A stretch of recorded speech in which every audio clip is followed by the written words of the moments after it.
गिबियावनो नोंथांमोननि चेनेलनिसिम जोंनि फुजा आफादनिफ्राय खुलुमनाय थाबाय। दा जोंहा 52थि सेसापानि आन्चलिक माइनाव फोरबो दिनैनिफ्राय जागायबाय। जोंहा बिदिनो सानबा हाबाफारि लानानै नैबे फोरबोखौ जों खुंनो थाखाय आखायाव लादों, गाजा गोमजायै आखायाव लादों। दा जोंहा दिनै सेथि दिन हिसाबै दिनैहाय मेन गेटखौ बेखेवबाय जोंनि ओनसोलनि चेयारमेन बिथां रुपेन राजा बर' आरो बिदिनो ब्रह्म धोरोम आफादनि मेन जयगालयखौ बेखेवबाय जोंहा बिथां सेसापानि एलपि स्कुलनि हेडमास्टार बिजय बसुमतारी आरो बिदिनो जोंनि बाथौ धोरोमनि जि मेन गेट बेखौ जोंहा बेखेवबाय जोंनिनो बे ओनसोलनिनो आवगोलनि मावथि बिथां मनेस्वर बर' बिथाङा। दा जोंहा दिनै जागायबाय। जोंहा बिदिनो सानबानि हाबाफारि जोंहा दङ। दा जोंहा गाबोन 17, 18, 19, 20सिम जोंहा बिदिनो 20 तारिखआव लास्ट खालि जोंहा जेसि नार्जारि बिथाङा फैगोन।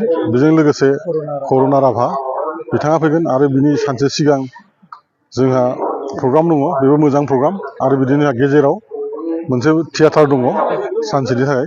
बे थियाटारा सोरां रिया नायजाब आफाद। बिदिनो जोङो प्रग्रामखौ सानबानि थाखाय जों थि खालामनाय जादों आरो बिदिनो जों मावलांगोन। आरो जों आसा खालामो थांनाय बोसोरनिफोर बायदि जाहाथे नैबे 52थि जोङो फोरबोखौ जाहाथे जों मोजाङै फालिलांनो हागोन, बेखौ जों आसा खालामदों। आरो जोंहा बिदिनो शृंखलाबद्ध भाबै जोंनि बे सेसापानि ओनसोलनि बा जोंनि आफादनि मावथिफोरखौ सनमान होनानै गुबुन गुबुन दाब दाब जायगानिफ्राय फैनानै मोजाङै फुजाखौ नायनानै थाङो आरो बिनि थाखाय जों बिराद गोजोननाय मोनो। जों मिथिया खिन्थु जोंखौ माने सनमान होनानै बिथांमोना थाङो। अनेक जायगानिफ्राय फैयो, माने सानख'नो हाया। लास्ट खालिथ' ओरैबायदि जायो, लास्ट खालि आरो सानसे आवगोलाव माने हिसाब खालामनो हाया जोङो। थारमाने जोंखौ मोजां मोननानै फैयो। ओंखायनो जों खावलायो बा जों आफादनिफ्रायबो जों सांग्रां जायो। जोंनि मावनाय दांनाया जोंना मोजां जानांगौ आरो जों जाखागोनबो। जों खुनु माबा दोना आरो थारमाने मोनसेबो जों माबा दोनखोमानानै जों मावा, खुला भाबै जोङो बयखौबो अननानै जों मावगोन आरो। अनेक रोखोमनि दखान दङ जोंहा दिनैहाय। सोरबा फास्टफुड दङ, हटेल दङ, जिलापि दखान दं, मुनियारि दखान दं, गस्ला गाननाय जोमनाय अनेक दखानफोर दं। बिसोरबो जोंखौ माने बिसोर मोजां मोनो। जों सानो माने जोंखौ जोंनि मावनायखौ मोजां मोनो, ओंखायनो फैयो आरो बिसोरो। जौसाङाव माबाफोर बादायलायनाय हाबाफारिफोर लादों? बिहामजो ग्रुप बे ओनसोलनि मोनफ्रोमबो गामिया जोंना मथा मथि 8थासो गामिया बिसोरो टिम दङ। बिसोर गावसोरनि गेजेराव बिसोर कम्पिटिसन जागोन। जों बेहाय प्राइज होगोन।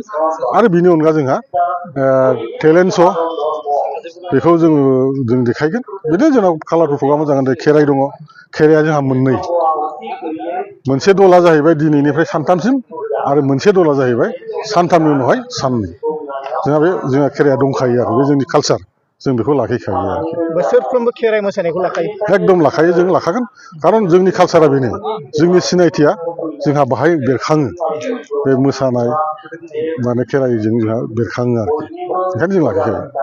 दावबायारि फुजा नायगिरि लाइमोनफोरखौ मा खावलायनो? बे जोंनि थाखाय मोनसे बिराद गिदिर समस्या। बे समस्यानि गेजेरजोंबो जों बेखौ बारहोयो। आं खावलायगोन, जोङो फुजा फाथाल जोङो खालामो। जों फुजानि नामाव जोङो फुजा खालामबाल' जाया, जोंनि आखलाबो मोजां जानांगोन। ओंखायनो आं गथ' गथायखौ आं खावलायगोन जाहाथे जोङो बै निसा जातिय बुस्थुनिफ्राय जों गोजानाव थानांगोन। खारन भबिसतआ सेंग्रा सिख्ला बिथांमोनानो जोंनि भबिसत। गाबोन सेसापानि ओनसोलाव बिसोरनो देरनांगोन। दिनै जुदि बिसोरो लोंनानै जानानै अयथासार निसा लोंनानै जानानै जुदि बेब'हार खालामोबा बिसोरना जानाय नङा। थारमाने सेसापानि ओनसोलल' नङा, जोंनि जिखुनु जायगायानो जोंना गाज्रि जालांगोन। ओंखायनो खावलायो, ओरैबायदि गुरैयै खावलायदों आं फुजा आफादनि जानानै, माने गथ' गथाय नोंथांमोना जाहाथे जोङो भबिसत जों नोंसोर नालाय, ओंखायनो भबिसतनि थाखाय जोंहा खामानि मावनांगौ दं होननानै जोङो आग बारायनानै थांनांगौ। जोङो निसा जातिनिफ्राय जों गोजानाव थानांगौ।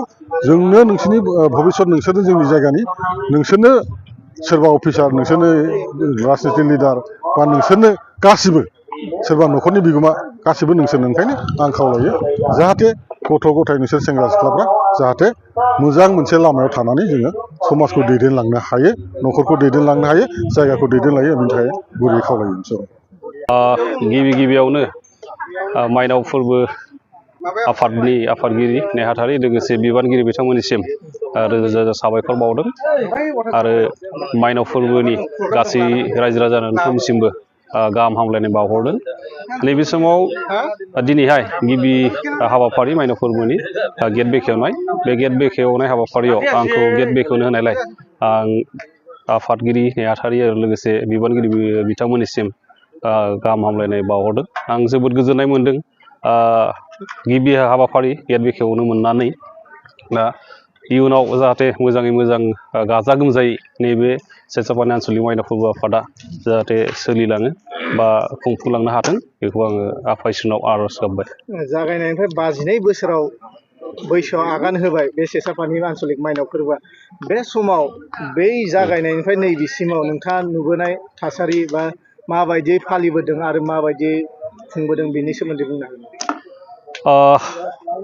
जोङो उन्दै उन्दैयावहाय गोदो गोदाय नुबोदोंमोन जे जोङो मोनसे समावहाय माने स्टेज गैया पेन्डेल गैया हाग्रा दाननानैहाय जोङो स्टेज पेन्डेल खालामनानै खुंबोदोंमोन आरो जाय समाव कारेन्ट गैयामोन बे समाव हेसाक लाइट लानानैबाबो जोङो खुंबोनायखौ नुदोंमोन दा फैयै फैयै नैबे समाव गोबां सोलायबाय जोंनि सेसापानि आनसलिक माइनाव फोरबो आफादा दा जोंहा जौस्रां बानायनो हाबाय जुगामि आरो जोङो मन्दिरखौबो देग्लायहाय एसे बानायनो हाबाय आरो इयुनाव साबसिन हामसिन बानायलांनो जोङो नाजागासिनो दङ आरो नाजालांबाय थागोन ओनसोलनि रायजो राजाफोरखौ मा खावलायो ओनसोलनि रायजो राजाखौ आं खावलायगोन जाहाथे जोंहा मोननै धोरोमनि सिबियारि दङ नैबे माइनाव फोरबोआव मोननैबो धोरोमनि सिबियारि रायजो राजा बिथांमोनखौ बेखौनो खावलायगोन आङो जाहाथे गासैबो जयै खौसेयै जोङो आवगायलांनांगोन आरो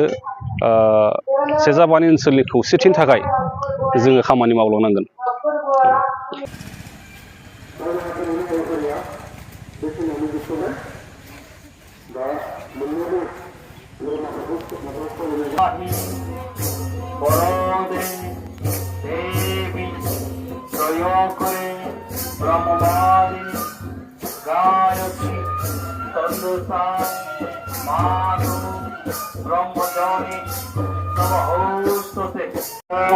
गले गले खुलुमो ओम पुर्ण परब्रह्म ज्योति स्वरूपाय नमो नमः आइ आफा नोंनो होनो जोंहा जेबो मुवा